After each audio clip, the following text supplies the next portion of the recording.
Hello, good afternoon, everyone, once again, and welcome to breakout session room 3.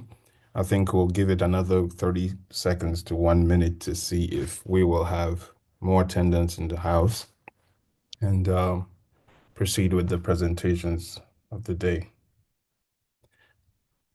Hi, thank you.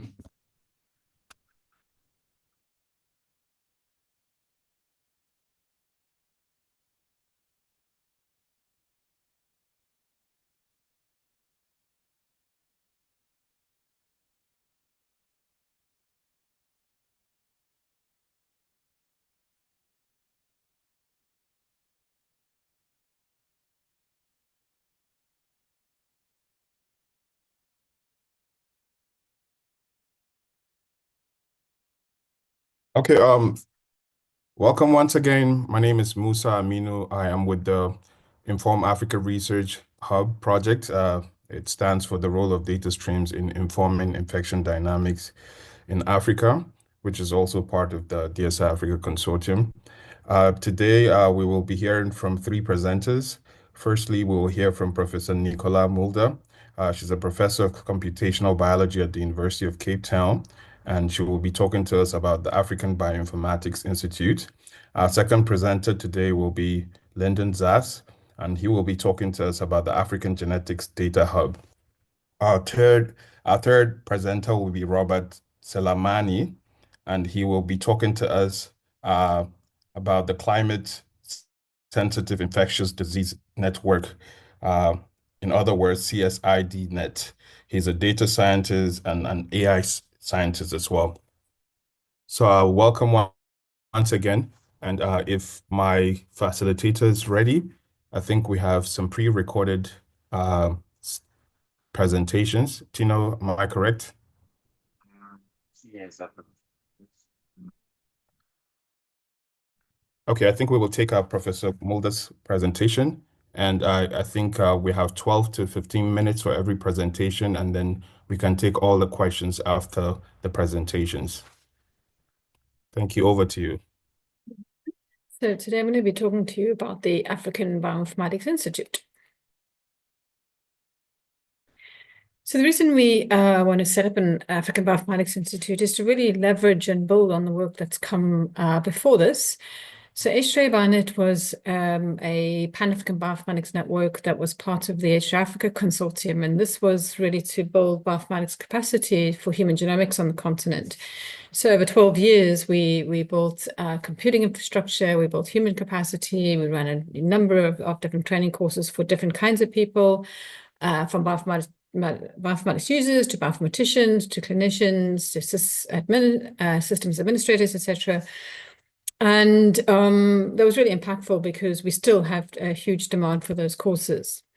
We also, of course, have been many other bioinformatics activities on the continent that have worked in parallel to develop capacity and to build a thriving community of bioinformaticians on the continent.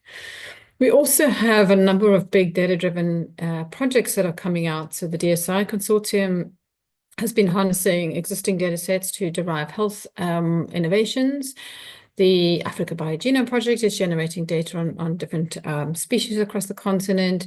Africa CDC, of course, is generating huge amounts of pathogen surveillance data. A new upcoming initiative is the African Population Cohorts Consortium, which is hoping to generate a lot of data on longitudinal data on cohorts. And there are many others. So we really need to make sure we can sustain what has come before and think about how we can expand this to keep up with the huge and increasing demand for data support across the continent, particularly in the life sciences. So we need to increase the continent's capacity in bioinformatics and data science. We need to provide access to high quality bioinformatics infrastructure, specifically for pandemic preparedness, but also for many other applications. We want to facilitate the development and applications of One Health in Africa. So how can we facilitate genomics and other omics applications to animals, to food security, to human health? We also want to create a community that can provide knowledge exchange, sharing of data and insights. And so, can we build and facilitate data sharing across the continent to strengthen global health, preserve biodiversity, but also drive innovation? So in this, we want to connect world-class bioinformaticians, and these are researchers who are doing bioinformatics on the continent, as well as researchers who are using bioinformatics, and then continue to provide high-quality training to build skills, bioinformatics skills in different user groups, from bioinformaticians to bioinformatics users, and across the board. So we need to do this now because, as I said, there's a lot of new data that's coming out. People are really recognizing the importance of genomics and other omics data, imaging data, etc. They're also recognizing the use of increasing use of AI and ML and all sorts of other data analysis tools for deriving benefits and innovative discoveries from the data that we are generating.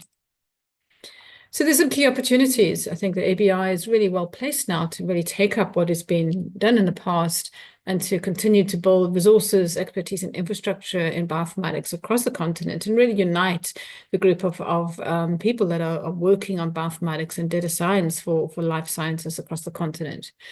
So it aims to lead and coordinate the field of bioinformatics in Africa, and to build up this group of scientists with sustainability and kind of future proofing and thinking about people's careers so that we can really advance biological research and enhance health and well-being on the continent. But there's some key considerations that we want to have underpinning all the activities of the ABI. That's equity, diversity, and inclusion, embracing AI in different aspects of training, research, and support. So AI is really kind of being used for everything across the board now. We need to make sure that we embrace this in what we do in the ABI. We want to ensure that the development of bioinformatics is not just at institutions that already have bioinformaticians and want to get better, but also to build bioinformatics where people have nothing and really want to build bioinformatics from scratch. We need to ensure sustainability and success planning so we get the next generation of bioinformaticians developed. And we want to engage with key Pan-African organizations to make sure that the work that we do is embedded in what they need and also is there to address some of the policies and data frameworks that are coming out of these organizations. So we have a number of different stakeholders in the ABI. There's, of course, the bioinformaticians or the bioinformatics community themselves, and those will be the core members of the ABI. So those who are bioinformaticians, by nature, so they actually drive the field of bioinformatics forward in their research. Public health bioinformaticians, so they are bioinformaticians in the public health sector who are supporting the pathogen surveillance and the use of data for public health emergencies. Then, of course, we have industry bioinformaticians, and then in academia, industry, and across the board, we have bioinformaticians, data scientists, IT technicians, bioinformatics trainers, and then the students themselves who are becoming one of these kind of professionals in bioinformatics. Then on the kind of user, client, customer side, we have the life scientists, and that could be in academia, public health, industry, clinical research, clinical implementation, that actually use and need bioinformatics. So they're not there to drive the field forward. They're there to answer their own research questions, but they need the bioinformatics tools and resources to be able to do that. In between that, of course, we have the groups that are going to be enabling all this, which is the funders, institutions that need to support bioinformatics and the use of bioinformatics, governments, public health institutions, etc. And then we can also think about other contributors who are really important to the field of bioinformatics and kind of large data. And that's the IT infrastructure providers, the networks that we have across the continent to enable high-speed connections between institutions, cloud providers, etc. So there are a number of service providers who I think are also important stakeholders for the ABI. So we are working on kind of what the ABI will look like. And, the proposal is that we have a hub that is managing and coordinating the activities. And then these activities take place within the hub, but also at these different sites. So a site could be an institution, it could be a public health institute, it could be a company, it could be a governmental organization that is actually doing bioinformatics, either bioinformatics research, providing bioinformatics services, or doing bioinformatics training. And these could be sites you could have multiple sites in a specific country. And we try to, we want to be as geographically diverse as possible. And these sites should really support instances of kind of Pan-African initiatives like the APCC, the Africa Biogenome Project, the public health institutes that are generating public health data. We want this kind of interaction between them so that all of these sectors are supported by the local bioinformaticians or the regional bioinformaticians. So the ABI Hub will also help to coordinate this, but also will provide services, research, and training such that we can have a coordinated set of training across the continent and across these different sites to make sure that we cover all the bases in terms of what kind of training is needed and who needs to be trained, so that we don't leave any gaps or any holes. So we believe that if we do this right and we get the ABI set up across the continent, that the ABI will be really well placed to address critical challenges in life science and health science by enabling cutting-edge research, by building the capacity to have people work on that and create innovative solutions from their data, but also to build a community of people who are working together across not just pure bioinformaticians, but bioinformaticians working with those people in particular sectors like agriculture or human health that are needing bioinformatics. How do we build those communities and bring those people together? So we believe that there'll be a large impact in terms of training and capacity development. So we'll be able to federate and support African researchers, let them build critical mass, let them deliver their bioinformatics and data science in great cutting edge publications. We want to build the infrastructure for them so that they're not kind of resource limited. We want to be able to support life science research generally, to have big data driven projects that are generating large life science data sets that we want to be able to enable them to do data analysis, interpretation, but also sharing of that data to get the greatest value of that data. We want to promote translation and innovation. How do we provide tools and the latest algorithms so that new innovations can come out of the data? And then, of course, support software development and data repositories. We're building a number of tools that are African-specific or customized to African needs, as well as very valuable African data sets. How can we be custodians of those data sets so we can make sure that they are shared responsibly? So the current status is that we've had some stakeholder engagement sessions. We had a big stakeholder engagement meeting in January. We decided from that we will set up a training working group to really start getting some training courses rolled out so that we don't have a gap between some previous initiatives and this. We want to be able to set up communities of practice for further conversations around specific topics. So we have a form that people can fill in to set up proposed communities of practice. And that could be, as I say, around agriculture, structural biology, AI, etc. And this will enable the conversations to start and to get people, that community started. We also have set up the website and the social media and Slack channels, so all the communication channels. We're planning on a landscaping exercise so that we can really understand what is already existing on the continent. So we only know what we know. We know about the groups that we've been working with, but we'd like to hear about everybody else who's got some bioinformatics expertise or doing some great bioinformatics research on the continent. So we'll be sending out surveys for the landscaping analysis. And that will also help us to identify what are the needs, what are the gaps, and what are the kind of priority areas for the ABI to be working on. And we'll be then using that to develop a business plan for future sustainability. So an outcome of the January stakeholder meeting was that we've established an interim council. So we asked everybody to nominate potential members of this council. And within that council, some of the members form a task force to actually progress some of the discussions. So this council is currently setting up the processes for selecting the hub and the selection committee and process for appointing the director. It's setting up the governance and processes for selecting sites and then thinking about where and how to set up a not-for-profit organization that the ABI will become. So we hope that in a couple of months that we will soon be opening applications for people to apply to become sites or potentially become group leaders of the ABI. And then we'll actually get everything established and we'll set up the process to get the director in place and the hub in place.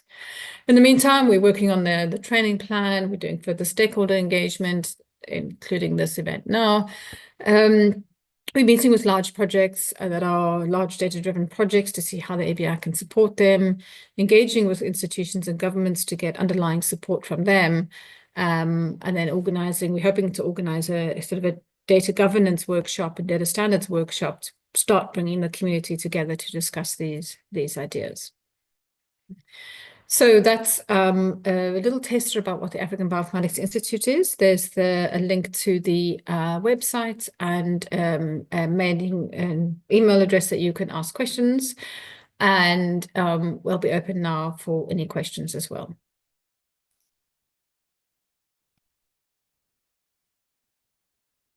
Unfortunately, we couldn't view Professor's slides, but I believe that we have members from our team that will be able to respond to questions in the Q&A session, and hopefully we will have access to the presentation slide. But I do find this presentation quite helpful, elucidating in speaking to the landscape of the African Bioinformatics Institute, and I hope all attendants have found it as much useful as I have.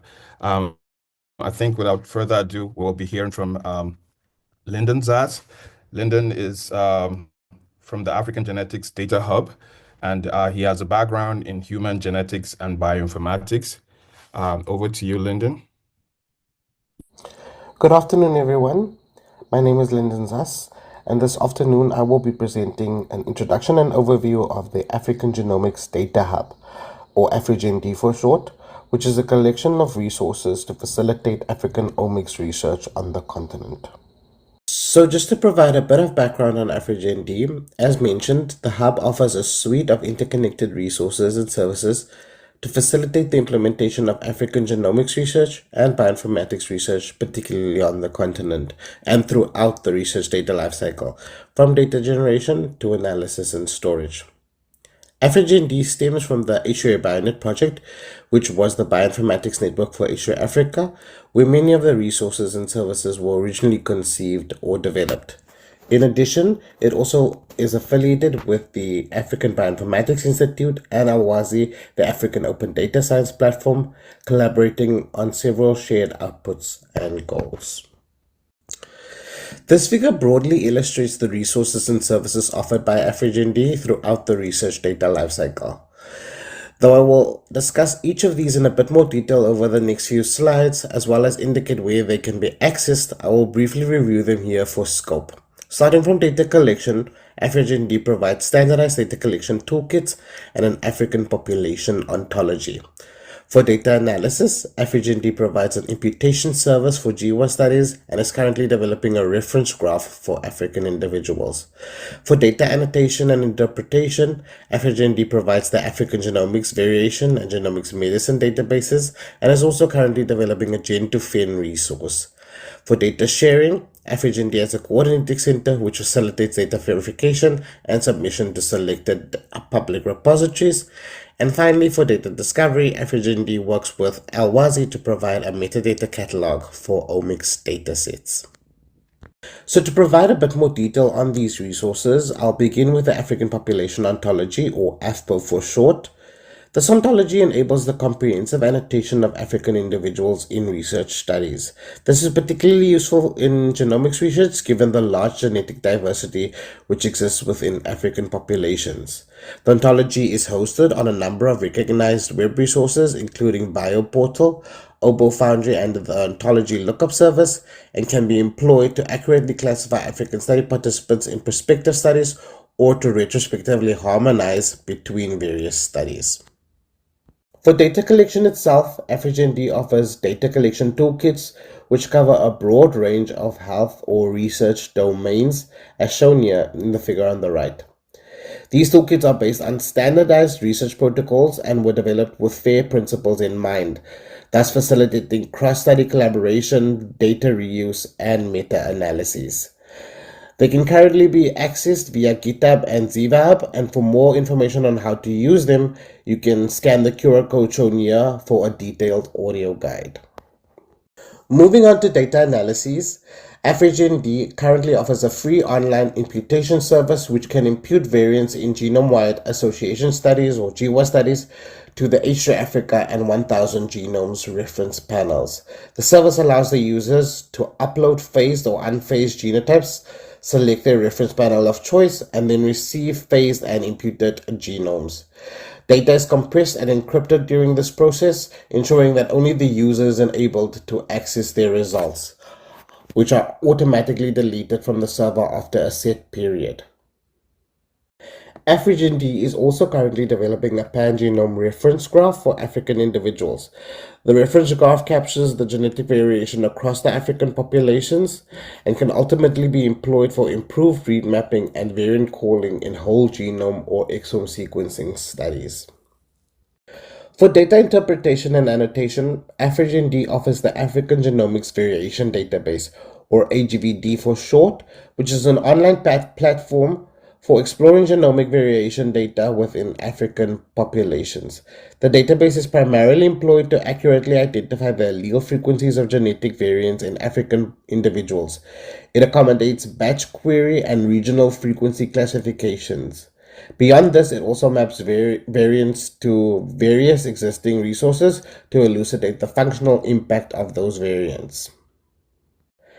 AfriGen-D also offers a related database called the African Genomics Medicine Portal, or AGMP for short, which provides existing knowledge regarding the genetic underpinnings associated with disease and drug response in African populations.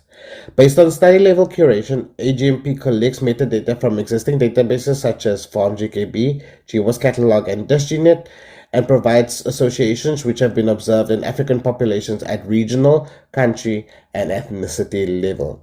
It can be explored by gene, variant, phenotype, or drug input, and is useful for literature review and results interpretation during genomics research. Beyond this, AfriGen-D is also developing an associated Gen2Fen resource which provide additional metrics on observed associations based on ML techniques.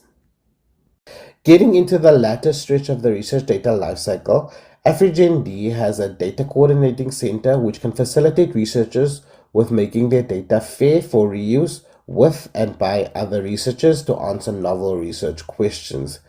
In addition, the coordinating center provides temporary archival services and facilitates the process of submitting and transferring data to access-controlled public repositories. This is particularly useful in cases where there is not enough local capacity to store large amounts of omics data.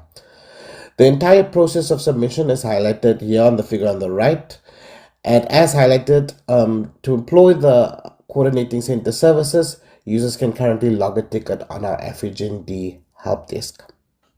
Finally, for data discovery, AfriGen-D has collaborated closely with Alwazi to develop a data discovery metadata catalog.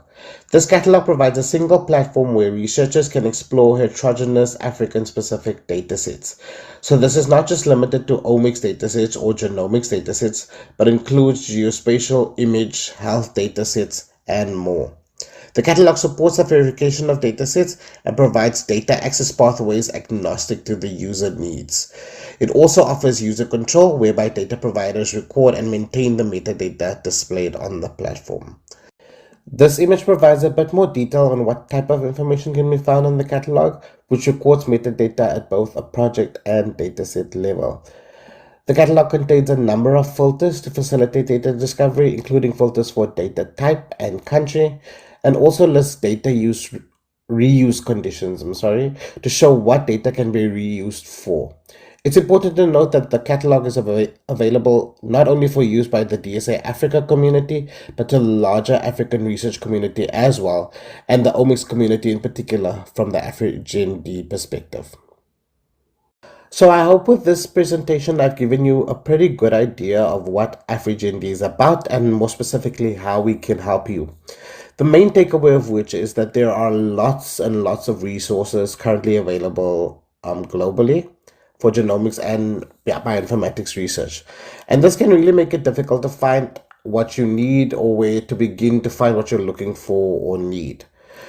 AfriGen-D makes this process a little bit easier as it provides a starting point for those working in African research with dedicated high-quality resources and services, ultimately aiming to enable world-class research and increase the African footprint on the global stage. In addition, I would just like to plug that our main website is set to launch within the next month. So do keep an eye out during May and feel free to get in touch. So if you need any more information, feel free to contact us at the following channels. And with that, I'd like to thank the DS Africa Network for the opportunity to present here at the Networking Exchange and acknowledge our funding support and participating institutions. Thanks. Thank you very much, Lyndon Zas. That was very informative. As you see, the AfriGen-D Hub has a lot of resources. Once again, I'd like to call us to be reminded that the essence of the networking exchange is that we see nascent overlapping areas where we can partner or collaborate with other individuals who are doing similar, may show some sort of opportunity for us to move our work in even more fantastic directions. I see we have also been joined by Professor Nikki Mulder. So if you have questions for her, please pop them into the chat box and we will all take them at the end of the third presentation. I think our next presentation is from the Climate Sensitive Infectious Disease Network. It's going to be taken by Robert Selamani. I hope I'm saying that correctly. So if we have Robert's recording, we'll take that now. Thank you and over. Hello, everyone. My name is Robert Selemani, and I am a practicing data scientist and researcher. I'm from Zimbabwe, but I'm currently based in Eswatini, where I work in the healthcare sector as a data practitioner. So today I would like to introduce to you Climate Sensitive Infectious Diseases Network, which is CSIDNet in short. So this is just an outline of what I'm going to cover today. What is CSID network? Who is part of CSIDNet? The role of data scientists in CSID research, as well as who can get involved. So when people talk about climate change, they usually focus on rising sea levels, rising temperatures. But have you ever paused and wondered what effects does these changes have on our health? So an increase in temperatures and rainfalls can create a perfect condition for mosquitoes to reproduce, and as a result leading to an increase in malaria and dengue cases. On the other hand, floods can pollute our water bodies, which lead to outbreak of cholera and other waterborne diseases. So this is the context from which we are coming from. This is the background from which we are coming from. So what are CSID diseases or climate sensitive infectious diseases? So these are diseases whose spread can be increased as a result of a change in climatic conditions. So talking of the CSID network, is made up of fellows, is made up of gatherings, is made up of working groups and governance. So talking of fellows, this year we have a cohort of 5 fellows based in different parts of the world.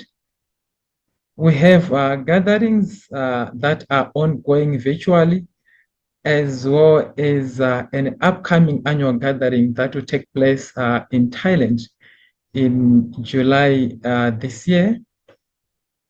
We have working groups where within the ongoing virtual events, working group ideas are being proposed by different people.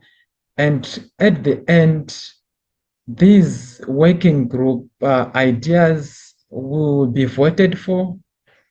and there will be a year-long research and development of CSID tools within these working groups. So within CSID network, we also have staff that is supporting this work, as well as 7 committees that are supporting this work. So what are we trying to achieve as CSID network? We are trying to build a network that seeks to enable members to collaborate on co-designing, building, and maintaining impactful CSID tools development. So we are a network that is member-led, that is, it is the members that drives the work of the network, and the committees, fellowship, as well as the committees are there to support the work that the members will be doing through the working groups. So just a bit of context, the goal of the fellowship is to build and expand local and regional communities of practice in areas affected by CSID that are underrepresented in global discussions about CSID. So as the CSIDNet, we are guided by democratic governance principles.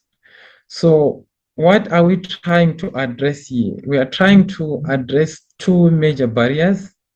That is academic systems that discourage scientific collaboration and undervalue software and community work, as well as to dismantle racial and gender inequalities that are pervasive in scientific and CSID modeling fields.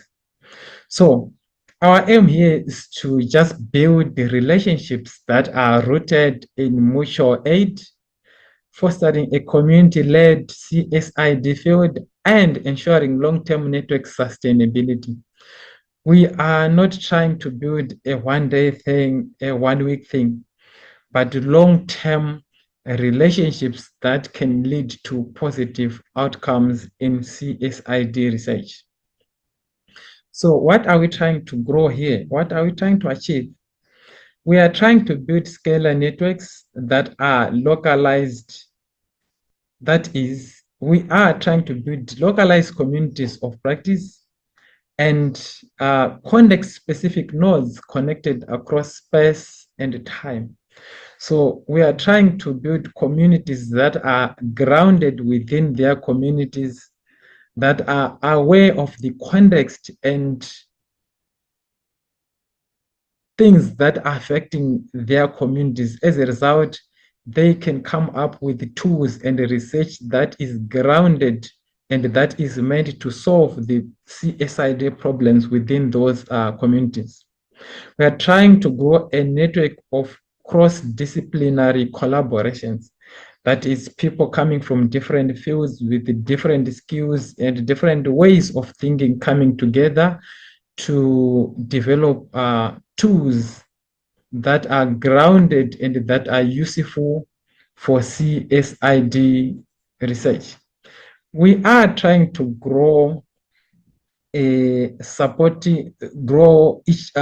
each other and supporting each other in mutual aid relations. That is, we are trying to build long-term relationships amongst people that share the same views, that share the same ideas, to come together to complement each other in developing tools and research that is grounded within their specific context. So you may be wondering who can get involved in CSID network, or who makes up the CSID network. So this oyster is just giving an overview of who can get involved. That is clinicians, public health decision makers, data scientists like myself, and you can also get involved. So I'll just give an example of the role of data scientists in the CSID network. Me as a data scientist, I'll talk about my previous research where I was trying to predict the mutation of the SARS-CoV-2 virus, which is the virus that causes the COVID-19 diseases. Sorry. So I built a tool that I used to predict the mutation of the SARS-CoV-2 virus, which was in the form of a long short-term memory artificial neural network. But this tool alone is not enough as developed by myself. It needs other people to validate these tools. It needs epidemiologists.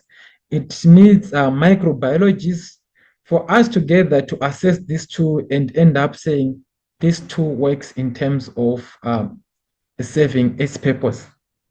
So this is an example of how data scientists can be involved. You have the data science skills, you have the skills to work with the data, but alone you can not achieve meaningful results. You need skills from other practices, from medical practitioners to validate that skill, to validate that idea, to validate that tool, and iterate its development until it's perfect enough to lead to meaningful results. So how can you get involved as a data scientist or whoever is here in this gathering? How can you get involved in CSID work? So we have working groups, and currently people are proposing working group ideas that will be voted for later this year after the annual gathering in Thailand. And these working group ideas will be part of the 10 working groups that will be supported by CSID network in terms of funding. So this is just a highlight of the selection process. So since March until June, there are ongoing virtual events to discuss ideas. There will be an annual gathering in July, and then in August, final proposals are submitted. Voting takes place where members vote for their preferred ideas, and then working groups up to about 10 will be formed, and each should have a minimum of 6 people, and at least 3 organizations are involved. So as the annual gathering takes place in Thailand in July this year, there will be a parallel event which will be virtual, taking place between 20 to 25 July. And you can take part through registering on this form or scanning the QR code. So thank you for your time. And if you want to learn more about CSIDNet, you can check out our website or reach out to our operations team through email, or you can also join our CSID community by subscribing to our newsletter. Thank you. Thank you very much, Robert, for such an exciting presentation on especially the vision of the CSID network, which is basically to create these conduits and create infrastructures that bring these cross interdisciplinary opportunities together, and especially the empowerment at the level of the community to ensure that we're speaking to each other irrespective of the domain of our work. Do you mind also maybe leaving your personal contact in the chat box, especially because your organization basically focuses on the importance of networking. So I think you are also in the right place.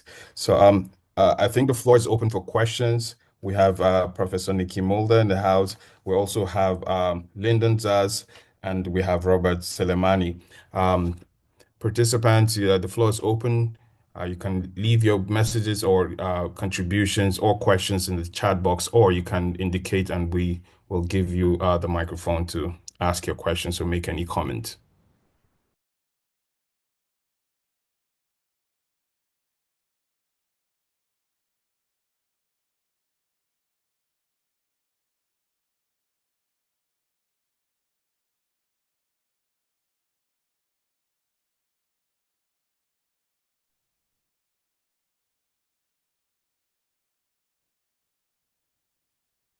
I see there's a question from Caleb Tekle. It says, what does these research areas mean for the regular person? Khalib, is your question specific to any of the presentations? If you're still with us, can you kindly maybe just unmute yourself and be more Generally, specific yes. with that? Yeah. Generally, any of the research areas so far given by the speaker. Okay. Okay. Lyndon, Prof, I don't know if anyone wants to respond to Khalid. I can speak to the genomics. So genomics in general is quite an important field because individuals' genomics can help us interpret their risk to disease or risk population risk to disease. It can also give us an idea about how to create targeted therapies for disease based on how a person's genetics responds to therapeutics and medicine. So we can help us develop precision medicine methods as well. It's quite important in African individuals, particularly because it's been found that African individuals have a high degree of genetic variation compared to populations in the rest of the world. So that means there's a lot of untapped potential in African genomics research, and therefore there's a lot of avenues for research and potential for the development of targeted therapies for African individuals as well.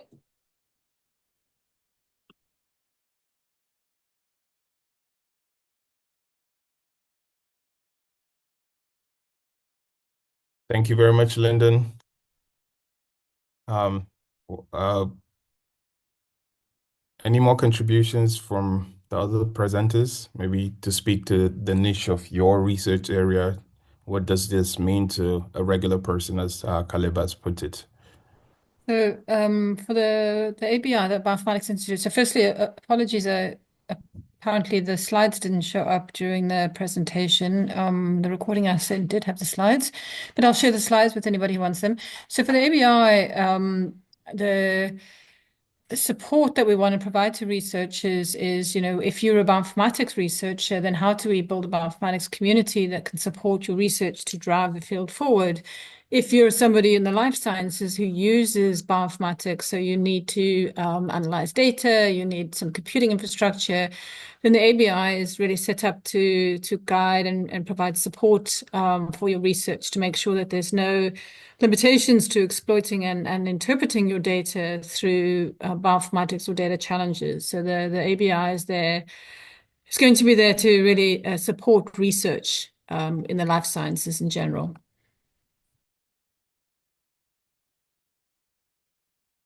Thank you, Prof. Hope that was helpful, Caleb. Maybe Robert, if there's anything else you want people to know about this CSID network and the work you do within that infrastructure.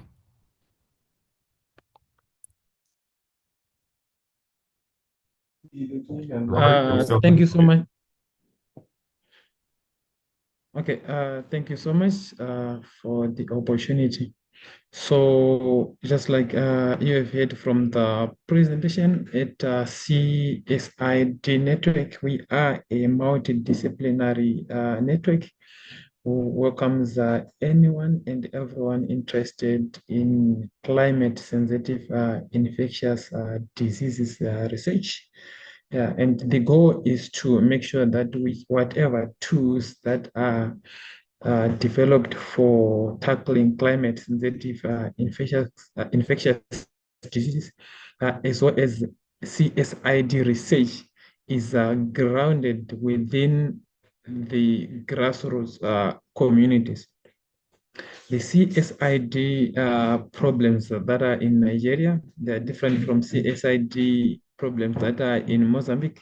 So we want to make sure that the tools for CSIDs in Mozambique are developed by people in Mozambique who understand the unique issues that are within their community, so that these communities are context relevant to the communities in which they are developed and they are developed for.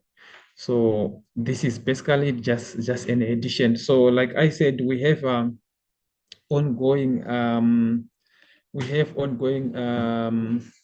ongoing virtual events that are currently taking place. 4 actually have already passed, but recordings are available, with 5 still ongoing. I'm posting in the chat a link to the schedule where you can register and register to attend. Then you can get calendar invites. I'm just checking it now. Working group schedule, this one. So I'm posting it in the group so that you can have access to that. So I have posted, and like I said, there is also an annual gathering that will be taking place in Thailand. Unfortunately, registration already closed and participants were already selected. However, there will be a parallel virtual event that will be taking place alongside the event in Thailand, where the virtual participants will also be able to tuning into some live sessions live from Thailand, as well as some that will be just meant for the virtual participants. So I have also put in the chat the link to the virtual event registration. Thank you. Thank you very much, Robert. I think we have a few more seconds. There's a final question in the chat box to Prof. As a bioinformatician and on behalf of others as well, I was wondering, how does one become part of the ABI initiative? Prof, can we get maybe a 20 seconds response before we get kicked out? Yes, absolutely. So thanks for the question. So we have different ways of getting involved. So we will have communities of practice. So that's for people who want to have some particular topic areas that they're interested in. So we're sending out a notification about that actually tonight. If you want to get involved, then on our website, so I'll ask Manadi or someone to put a link in here. You can send an email to the information email address, and then we will add you to that mailing list. So you can subscribe to the mailing list and then join these communities of practice. But you can join training courses, you can join all the discussions. We want to get everybody involved. Then Manadi's put the link in. Under there, you go to the contacts page and use that email address. Thanks a lot, Prof. Thank you all our presenters.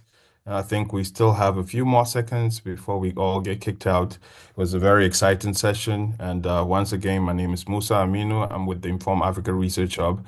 I think the purpose of this exchange meeting is to meet others and find opportunities to do the work that we do even better. So thanks, everyone.